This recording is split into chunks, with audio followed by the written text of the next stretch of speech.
Hello and good evening, everyone, and Professor Moon. My name is Christine Christian. I think the special education teacher's role in supporting learning is that they need to make sure that they are well prepared, meaning that they have all the materials that they're going to use for that day. Also, I think their role in supporting learning is making sure that the students can understand the topic that they're on without feeling like they're being rushed or anything. I think the special education teacher's role in improving planning is getting together with a team, whether it's an IEP team or a 504 team. Everyone, including the paraprofessional, sits down and they go student by student and say, okay, I think, for example, little Johnny needs one-on-one support, or I think Susie would be better off in a general education class, seeing how she's succeeding and passing all the goals we have in her IEP.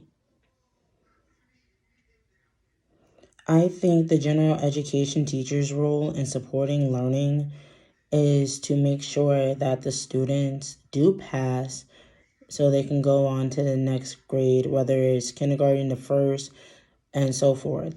Also, I think they play a supporting role in learning by making sure that if the student is falling behind, they are communicating effectively with the child's parent.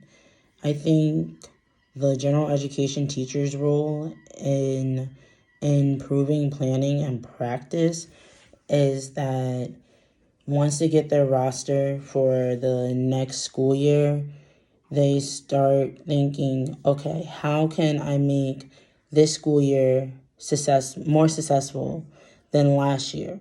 Or they make sure they have all their materials ahead of time, meaning that if they don't have enough math manipulatives, they're calling the person that's in charge of getting the school supplies saying, hey, I need more pipe cleaners for a math activity, or I need more Lincoln logs.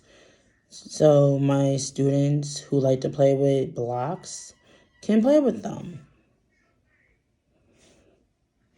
I also think that the general education teacher's role in upholding professional expectations and ethics is that under no circumstances are they allowed to go out and tell another teacher about a student in their class.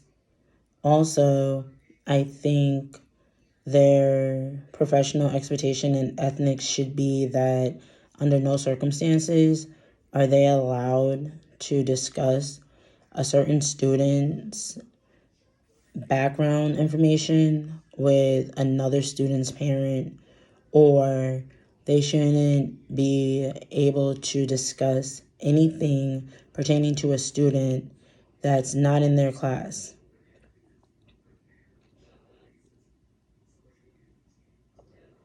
I think some dispositions that I currently possess are that I am compassionate. I love working with my students. I love helping them. And I also love being someone that they know they can come to and talk to. Or even when they give me hugs, I love that. I think some dispositions I need to work on before I enter the classroom as a first year teacher is making sure that I am always going to be honest with my students and their parents. Also, I need to make sure that I am not biased towards just one student. Lastly, I think another disposition I need to work on is making sure that I'm not biased. I think some of the effects personal biases have on expectation teachers, or better yet, I think that some of the bias that teachers have for their students is that some teachers feel like, okay, my student was in kindergarten last year, so they need to come in and they need to come in to my first grade class ready to learn right off the bat. I think this I think these biases affect their relationships with students and their families because the student, if they feel overwhelmed and feel like their teacher isn't really interested in what they're saying, then they feel like they're going to be overwhelmed, and then they'll go and tell their parent, and then it would be hard for the parent to want to trust the child, or the child goes back and tells the parent that the teacher is only favoring little Timmy because Timmy's mom is the teacher's best friend. So I think that biases are something that, as a future first year teacher, I should not have. I think I should treat all my students with the fairness that they deserve.